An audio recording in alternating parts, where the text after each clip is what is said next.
Today we are going to be reading chapter 21. That should be on page 70 or 87, I think it is in here. Page 87 in your red book. I think it's 143 in the black book. Yep. 137 in the black book. Wait, 21? Yeah.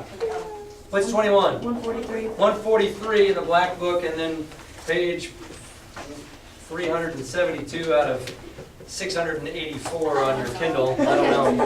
All right, it's XXI. If you have a separate book, please get your book out. Please get your maps out as well and list so we can set up. While you're doing that, I'll also let you know that we're going to be skimming over chapters 22, 23, and 24 because there's not a whole lot of dialogue in there. They're great chapters, but there's not as much dialogue, so I want you to read those on your own tonight. All right, and that's due on Friday, to read chapters 22, 23, and 24 on your own. There's no dialogue, it's just the English language, and I think you can follow along well enough. But it's when they're talking, that's when it gets kind of weird, and that's why I read the dialogue with you. Chapter 21. Anybody remember where we left off last chapter? Yeah. What happened at the end of last chapter? Jim found Dr. Livesey at the Stockade. All right. Jim found Dr. Livesey at the stockade. He'd been running around with Ben Gunn, and the two stories came together. Then what happened? Silver and one of his crew members came from his church. Good. One of the crew members with a flag of truce and Captain Silver were down the hill at the edge of the fence or the stockade or the palisade, all these weird words for it, and they waved the flag of truce. What did Long John Silver talk about with Captain Smollett? Remember? There was a chair here, and he had to sit in the sand. Was he talking about like him coming back on the ship with him? Yeah, he tried to negotiate with him, like, hey, why don't you come on and we'll drop you off somewhere so we can just get this treasure, all right? Or what was the other option they would do? That he could leave him on the island and send him. Yeah, that's okay. Yeah, don't print that. I know. What was it? That they could stay on the island. And Yeah, we'll leave you on the island with plenty of supplies and then we'll ditch you. What do we know about what Long John Silver said before about that option? When we were in the apple barrel, we heard Long John Silver talking. Drew, what do we think about that option of him leaving us behind? I forgot. What do you think, Shem? Can we trust Long John Silver that he's saying what he said he's saying, that he'll leave us behind? No, Why not? because he said that he was going to kill all of them and stuff, and so we can't really trust him. He said he would kill all of them. Why did he want to kill everybody? Remember that in the apple barrel? Yeah? So that way he could have the treasure all for himself. Yeah, he didn't want to share. Darby?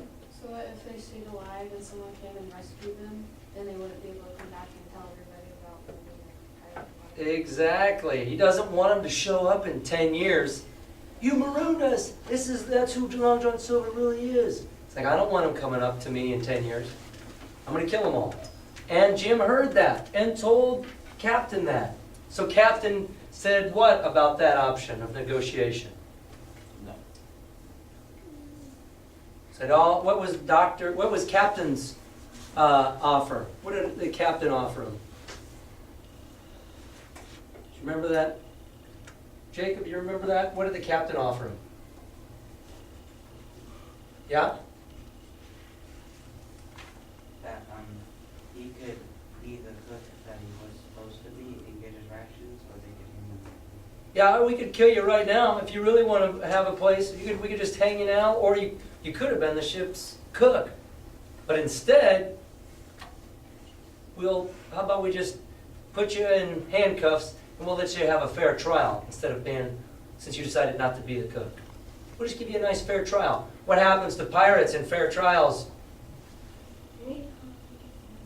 hanging on the side of the beach for everybody to see, right? Long John Silver, what do you think of that? Spit in their water. Tried 3 or 4 times going over the fence. Says, last thing you see of me is musket balls. You've got an hour. That's where we're at. The standoff between Captain Smollett and Long John Silver. We're going to have it. What's the title of chapter 21? The attack. I wonder if something's going to happen. As soon as Silver disappeared, we're back in real time.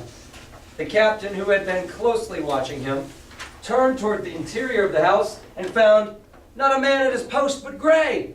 It was the first time we'd ever seen him angry. "Quarters!" he roared, and then we all slunk back to our places. "Gray, I'll put your name in the log. You stood by your duty like a seaman. Mr. Trelawney, I'm surprised at you, sir. Doctor, I thought you had worn the king's coat. If that was how you served at Fontenoy, sir, you'd have been better in your berth." Oops.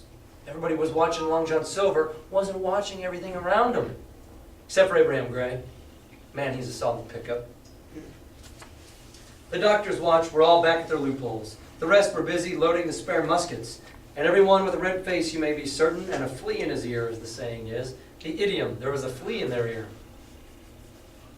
What does it really mean? There's a flea in their ear. What do you think? You got it, Kaylin? What do you think it means to have a flea in their ear? Not be able to hear straight. The bzzz, not quite. Bugging. Somebody- Well, that's what it, Like bugging. yeah, it's like bugging him. Something's bugging him, huh? Sham? Maybe their mind's somewhere else, like they're all thinking about what he's gonna do. Okay, maybe thinking about what who's going to do. Long John? Yeah. I can't say that's wrong. It's figurative language, right? It's up for interpretation. I'm thinking it's like when you've got a bug in your ear and you can't get it out. Or it's like just something, it's bothering you. And he says they've all got a red face. They're all like, I can't believe I blew it. I can't believe we're about to get attacked. And I wasn't keeping my post. They're all embarrassed, right?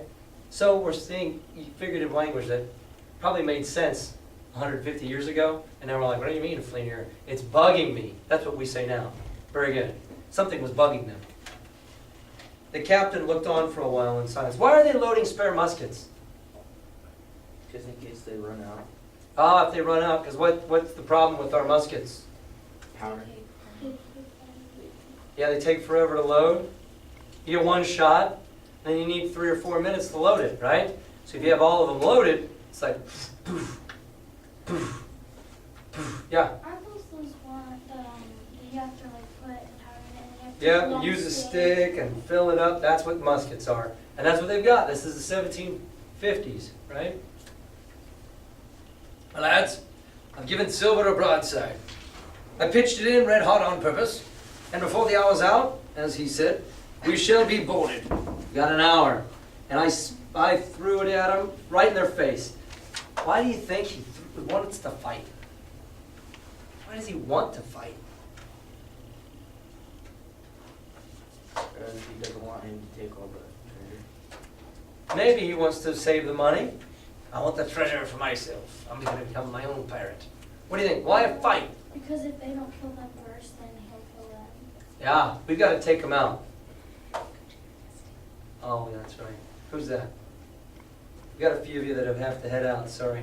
Seth, Jeremiah, Stephen, Andrew, Austin. You guys head to the library. Let me check and see. No, they do. They're supposed to go. Go ahead and get your stuff and go.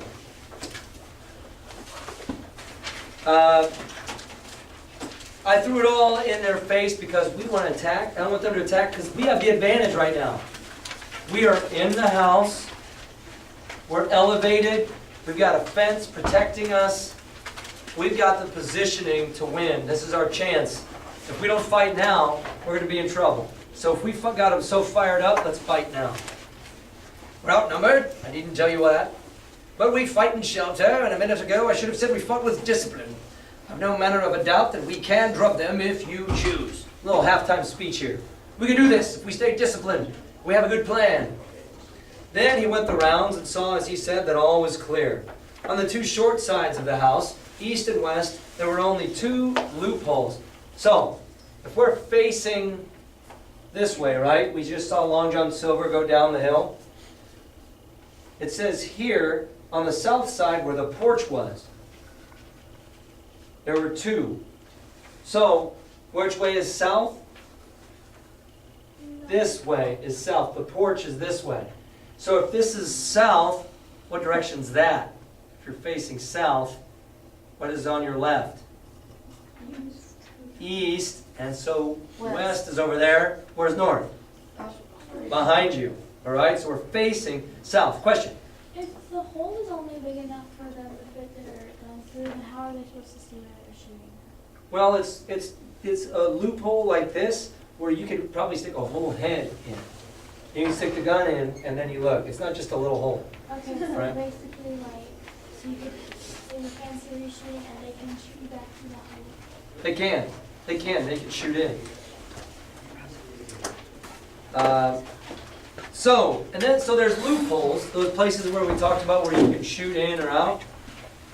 And on the north side, so there's two on each side. So how many are on the east side?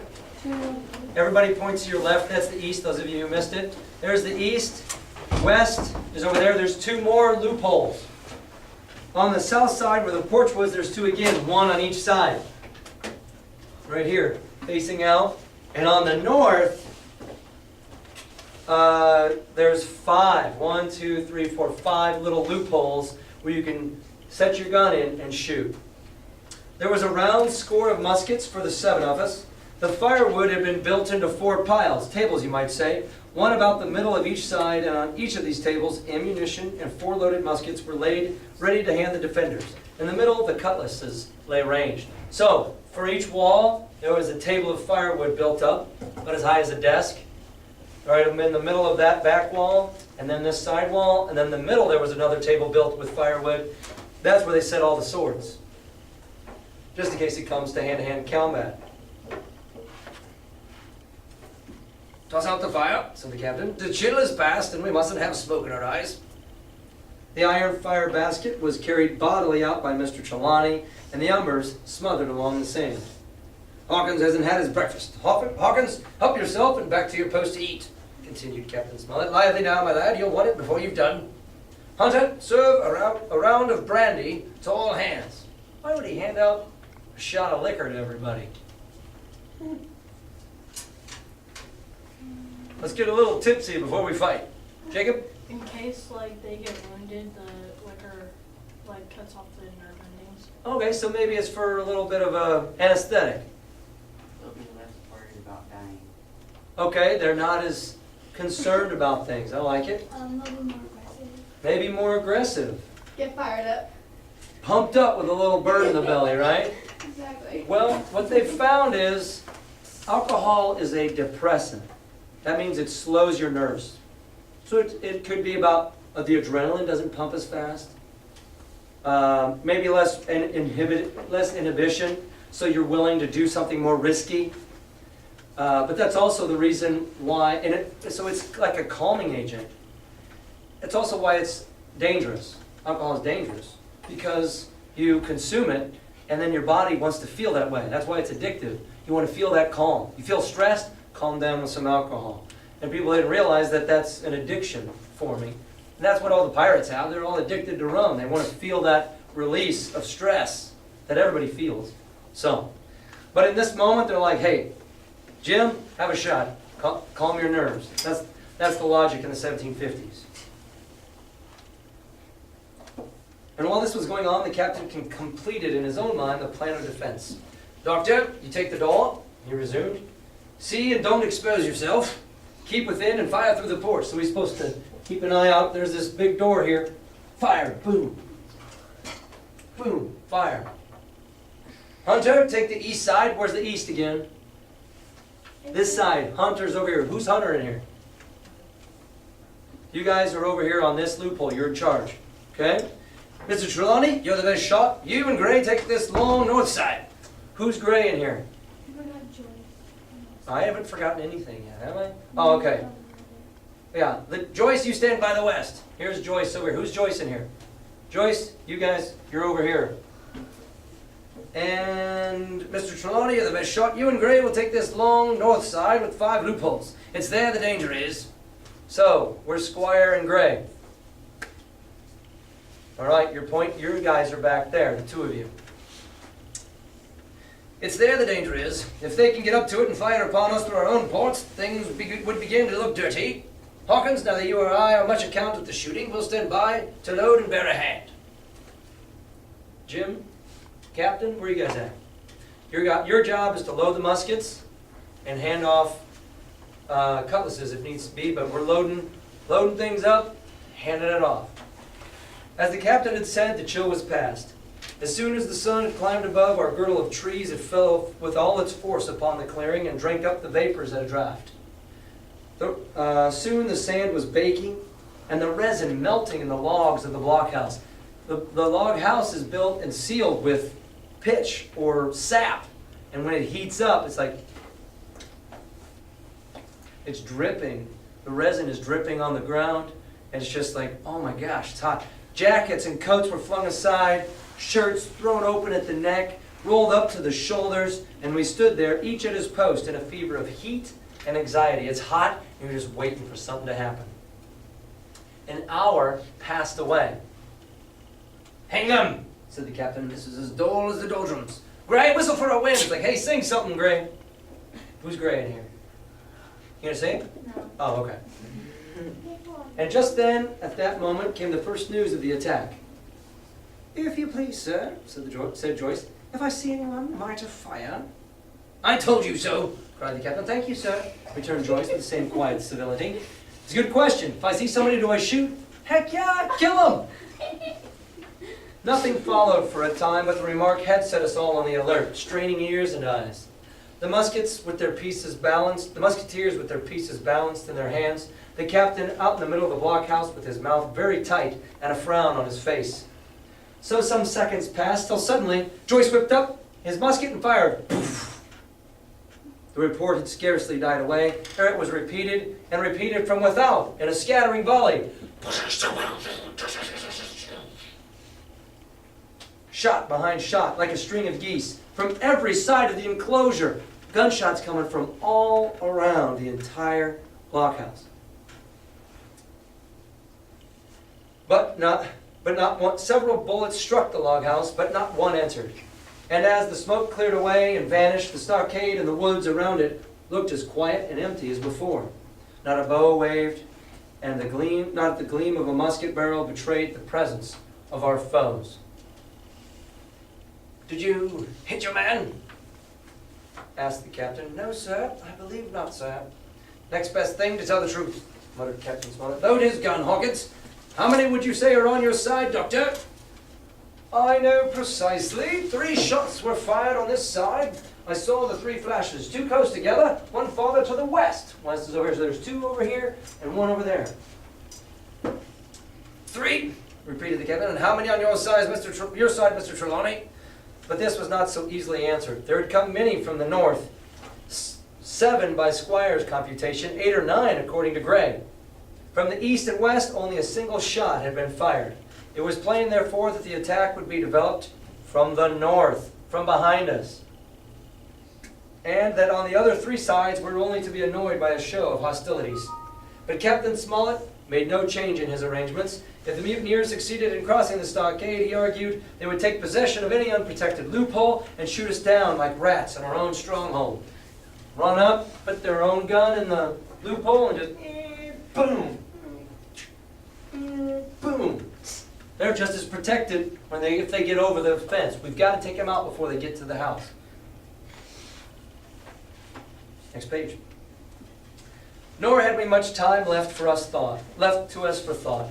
Suddenly, with a loud "Huzzah!" a little cloud of pirates leaped from the woods on the north side and ran straight on the stockade. At the same moment, the fire was once more opened from the woods, and a rifle ball sang through the doorway and knocked the doctor's musket to bits. His gun blows up in his hand. The boarders swarmed over the fence like monkeys. Squire and Gray fired again and yet again. 3 men fell, 1 forwards into the enclosure, 2 back on the outside. But of these, one was evidently more frightened than hurt, for he was on his feet again in a crack, and instantly disappeared among the trees. 2 had bit the dust. 1 had fled. 4 had made good their footing inside our defenses. Get your maps. Pirate number 14. He gone. Pirate number 13. He gone. Nice shooting, Squire. Nice shooting, Gray. You got 2. You missed 1, though. He ran off in the woods. The one who ran off in the woods, we're going to call that pirate number 5. Pirate number 5. Oop, it looks like I forgot in this period to cross out. We don't know. Did you get that? Oh, no, you did. We don't know. I thought I crossed those out, but we don't know who's on the boat anymore, right? Mr. Peterman's room is Now we have 4 guys charging the blockhouse from behind you guys. Okay. Now they go. We need to go again. Okay, those of you who are left, off you go. It's exciting. We'll obviously have it on video for you. Hey, please don't disrupt. I got to keep going. Well, from the shelter of the woods, 7 or 8 men, each evidently supplied with several muskets, kept up a hot, though useless fire on the log house. They're using what we call in military terms suppressing fire. They keep firing on the log house while these 4 guys come up and attack. The 4 who had boarded made straight before them for the building, shouting as they ran. Ah! The men among the trees shouted back to encourage them. Ah! Several shots were fired, but such was the hurry of the marksmen that not one appears to have taken effect. We shot at them, but now they're coming up to the house. But in a moment, the 4 pirates had swarmed up the mound and were upon us. The head of Job Anderson, the boatswain, appeared in the middle of the loophole. Ah! Out of all hands! All hands! He roared in a voice of thunder. At the same moment, another pirate grasped Hunter's musket. Where's Hunter? Hunter's over here. Hunter's got his gun. Somebody grabbed his musket. And they grabbed it by the muzzle, wrenched it from his hands, and plucked it through the loophole, and with one stunning blow, laid him senseless on the floor. Hunter is hurt. Hunter is hurt. Somebody took his gun from him.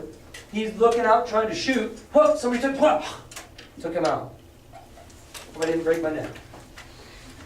Meanwhile, a 3rd, running unharmed all around the house, suddenly appeared in the doorway and fell his cutlass on the doctor. That felt good, didn't it? So, Dr. Livesey, hurt.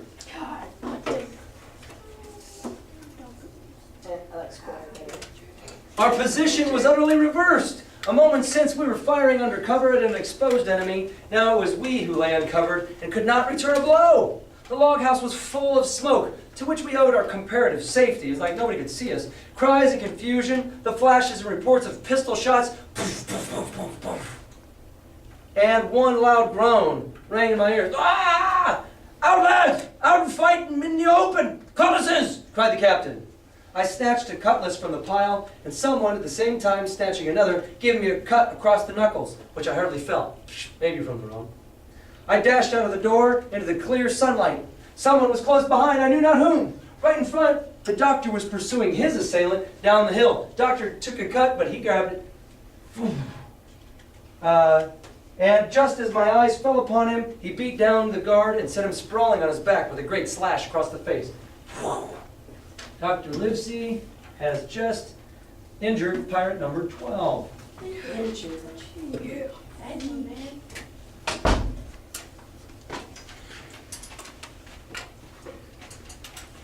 Round the house, lads!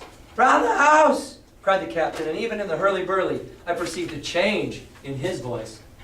Mechanically I obeyed, turned eastwards with my cutlass raised, ran around the corner of the house, and next moment I was face to face with Anderson. He roared aloud, and his hanger went up above his head. Was he going to hang his clothes? No, it's his sword. His hanger went above his head, flashing in the sunlight. I had not time to be afraid, but as the blow still hung up impending, I leapt twice upon his side, and missing my foot in the soft sand, I rolled down headlong down the slope. I dodged and started rolling down the hill. Gray, following close behind me, had cut down the big boatswain ere he had time to recover from his lost blow. Job Anderson swiped at me, Here's Gray. Bam! Bam! No, I'm just. Nice kill. Job Anderson? He gone. Yes. Oh, Yeah. I'm dead. Sorry, Job. Suck it. Where are we now? Hold on, we'll deal with that in a minute. Let me read. Let me read. Thanks, Rowdy.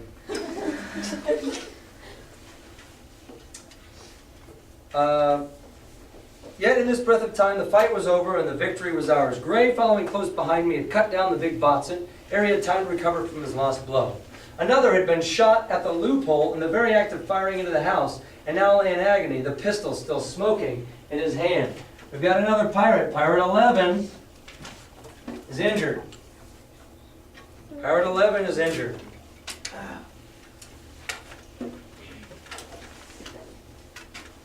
A third, as I had seen, the doctor had disposed of at a blow. Pirate 12, he's not only injured, doctor killed him. 12 is gone. Fire! Fire from the house, cried the doctor, and you lads back into cover. But his words were unheeded. No shot was fired, and the last boarder made good his escape and disappeared with the rest into the wood. In 3 seconds, nothing remained of the attacking party but the 5 who had fallen. 4 on the inside and 1 on the outside of the palisade. I think I missed one. I missed the whole paragraph, didn't I? No. Yeah, I forgot about this one here. I gotta go back. There are 2 paragraphs up. It says, when I first sallied from the door, the other mutineers had been already swarming up the palisade to make an end of us. One man in a red nightcap with his cutlass in his mouth had even gotten on top and thrown a leg across. Well, so short had been the interval that when I found my feet again, all was in the same posture. The fellow with the red nightcap still halfway over. Another just showing his head above the top of the stockade. He's like hanging there with his. So this guy, pirate number 10, is dead. He's hanging on the up there like half dead. Sorry, I missed that one. Now we're back at the bottom. The doctor and Gray and I ran full speed for shelter. The survivors would soon be back where they had left their muskets, and at any moment the fire might recommence. The house was by this time somewhat cleared of smoke, and we saw at a glance the price we had paid for our victory. Hunter lay beside the loophole stunned, Joyce by his, shot through the head, never to move again. Oh, come on. Sorry, Joyce. The captain's wounded, said Trelawney. Have they run? Asked Mr. Smollett. All that could, you may be bound, returned the doctor. But there's 5 of them who will never run again. 5, cried the captain. Come, that's better. 5 against 3 is us 4 to 9. That's better odds than we had starting. We were 7 to 19 then, or thought we were. And that's as bad to bear. Anybody read that asterisk at the bottom? Yeah. What's it say, Watson? The mutineers were soon only 8 in number, for the man shot by Mr. Trelawney on board the schooner died that same evening of his wound. But this was, of course, not known until after by the faithful party. All right, so that pirate 7 that he had shot, he died. You remember he had shot him on the boat? Yeah.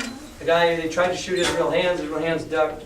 He got shot. That's the only thing they got. 1, 2, 3, 4, 5, 6, 7, 8. Did we keep track? Yeah. The book says 8, and that number 8 is wounded, right? Yeah. So, we're in good shape.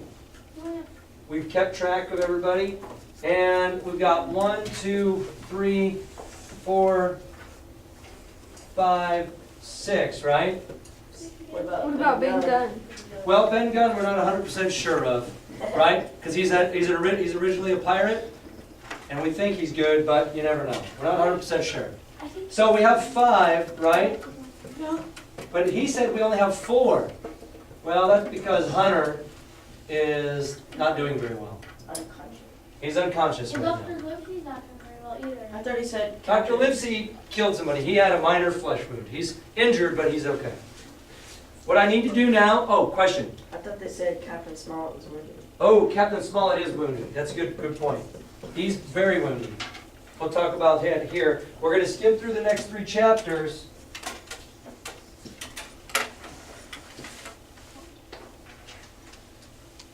So we can keep things going. All right? There's not as much dialogue in these, so the summary will help. Again, your job is to go and read through it to get some of the details. Question?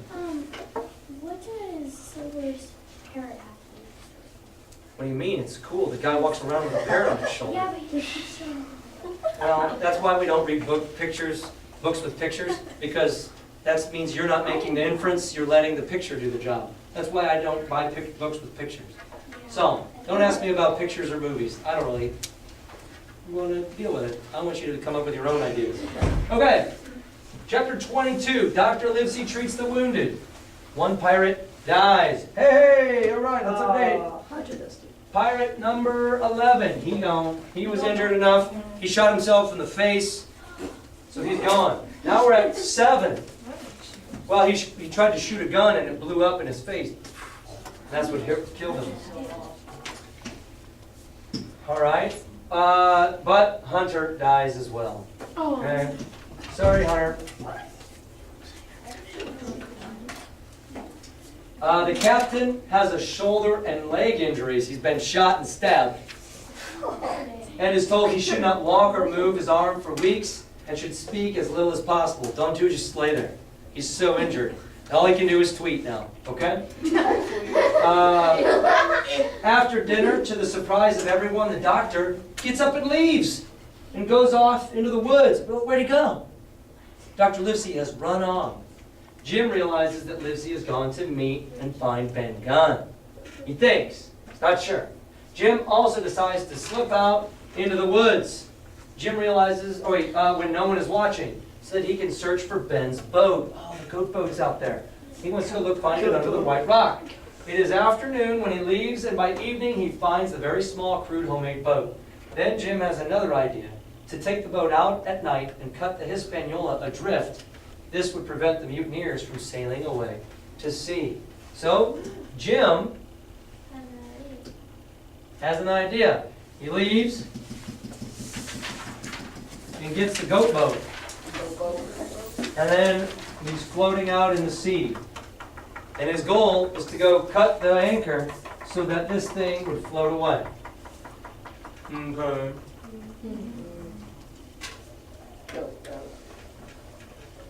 All right, you've updated that.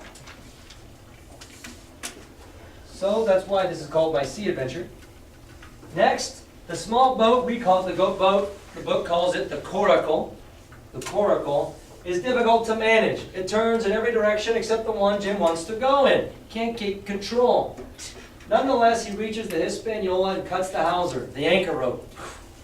He also hears the 2 drunken crew members on board quarreling fiercely. 2 pirates are fighting. As schooner and coracle glide through the water, Jim grabs a light cord that trails from the ship, a rope, and pulls himself alongside it. So he's riding in the coracle, holding on to a rope that's pulling him alongside. He takes a peek through the cabin window and sees 2 men fighting. One of them is the coxswain, Israel Hands. Update your boat. Update your crew. Israel Hands is still on the boat. So make sure he has this. And then we're going to put Pirate 9 back on the boat. All right? Pirate number 9 is going back on the boat.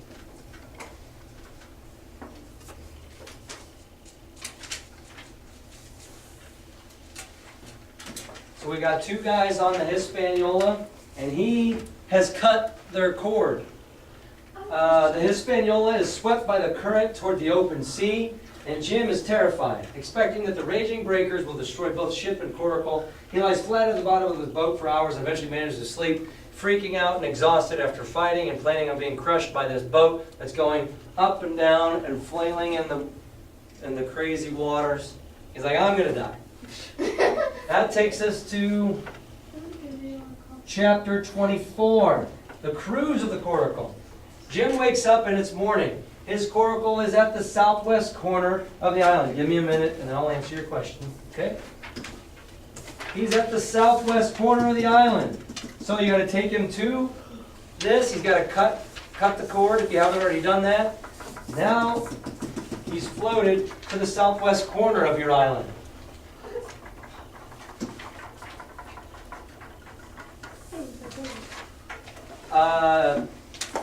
He allows the current to take him north.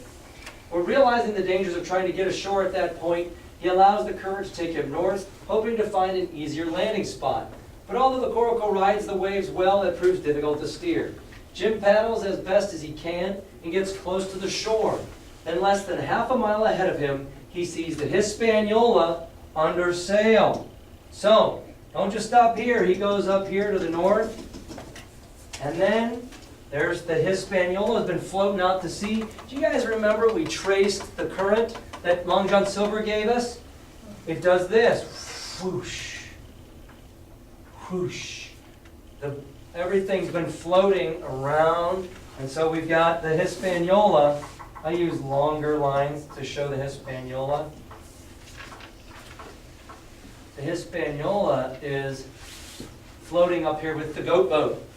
If you need to, you can draw a goat boat here, just to remember that it's not Jim just walking on water. Okay? So Jim and the goat boat are on the northwest corner of the island.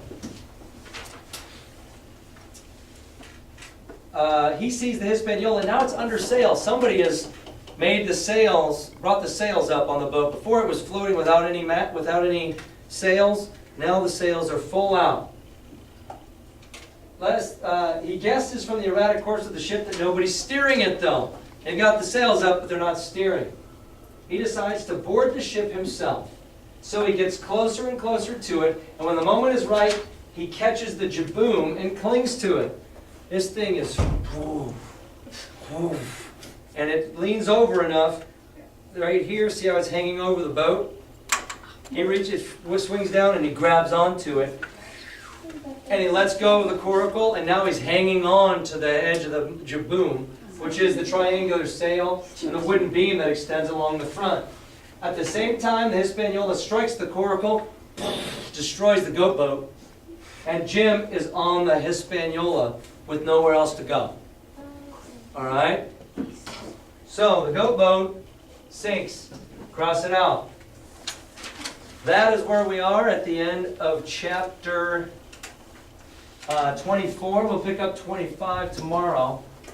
And we'll take a second here. I need you to just be patient with me.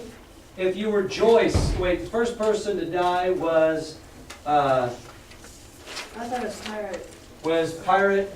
Was Job Anderson? Who was Job Anderson? All right, you guys are both Job Anderson.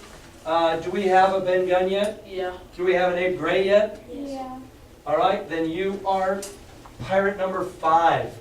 Job Anderson, you are now pirate number 5. Do we have a pirate number 5 in here? No. Okay, pirate number 5. Yeah, good job raising your hand, Kaylin, because you are. What? I'm pirate number 5. You are? Okay, then you're pirate number 6. Pirate number 6. All right. Next, Hunter. Who is Hunter? Hunter, you are now pirate number 8. You're now pirate number 8. And Joyce, you are now pirate number 9. Whichever crew you are. Yep. Captain Smollett's still alive. His heart's beating. Right here. All right. Cool. Go ahead and shut me down, Sid. Sorry for missing that paragraph. I hope you enjoyed the attack. Was that the climax? Hmm? Was that the climax?